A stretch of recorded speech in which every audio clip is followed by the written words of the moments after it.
Hey you guys, Anatomy Talks.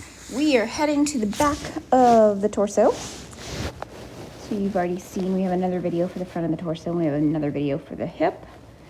And now we're gonna hang out kind of in these muscles here.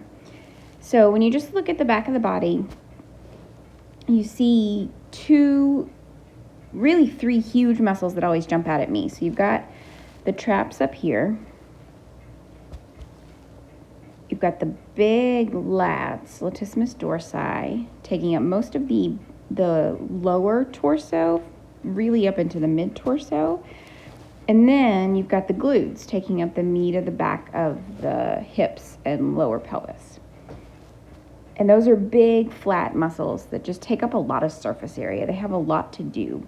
So the lats are huge on both sides. Down here you see the white part, so that just means more of the fascia, the connective tissue, and that's the thoracolumbar fascia, and that's where it's dense. Oh my gosh, it's crazy in cadaver lab to get through that fascia. It is some strong stuff where those lats come in and attach, and where there's just a lot of meeting of fascia in that area in the lower back on both sides. But we're gonna take away the lats. Let's do both sides here. So you'll see these funny looking muscles. We don't talk about them much because they're small. Like I don't even talk about them much on the rehab side. We kind of forget about them being there. The serratus posterior, they look a lot like serratus anterior, which sits up here. We talk about that guy a whole lot more, especially in yoga arm balances and things like that, because of the amount of stability that it offers to the upper extremity. But serratus posterior doesn't get any love, but it looks the same, like it's got that serrated appearance. I'm gonna go ahead and disappear that now. And you're gonna see all of these muscles through here. See the big bands that I'm highlighting?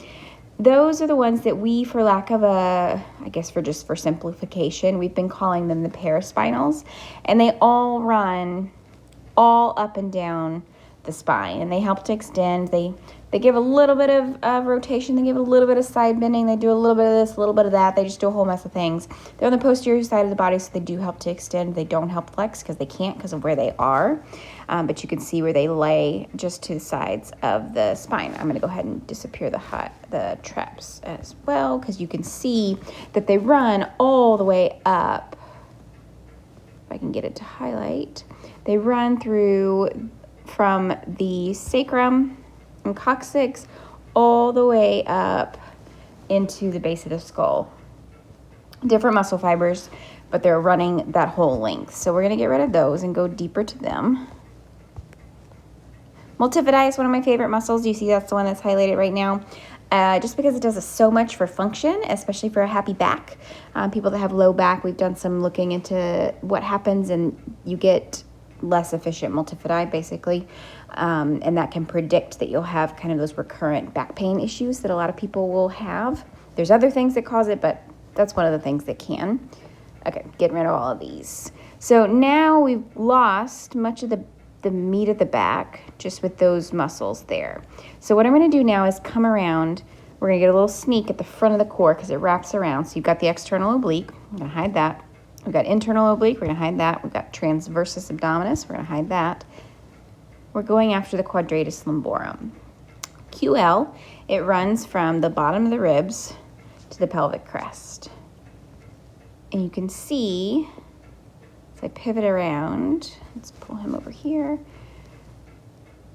Oh, let me take away the organs. You can see where it is if you're looking from the front. So here's psoas major and minor here. So they are basically one on top of another. Can you appreciate that there? It's hard because the arm is kind of in the way, and that's one thing I can't make go away. But quadratus lumborum has that cool orientation, pretty deep if you're going from the superficially from posterior in, and you can see where the anterior, we call it an anterior muscle, a hip muscle, psoas major, lies right deep to that quadratus lumborum. Just kind of an interesting thing that sometimes people, that orientation and that kind of where they are relative to each other, we often don't appreciate, or at least it took me a while to appreciate. So let's see, did we miss any muscles back here? That's about it. Nothing too crazy happening in the lower back area. those are our guys.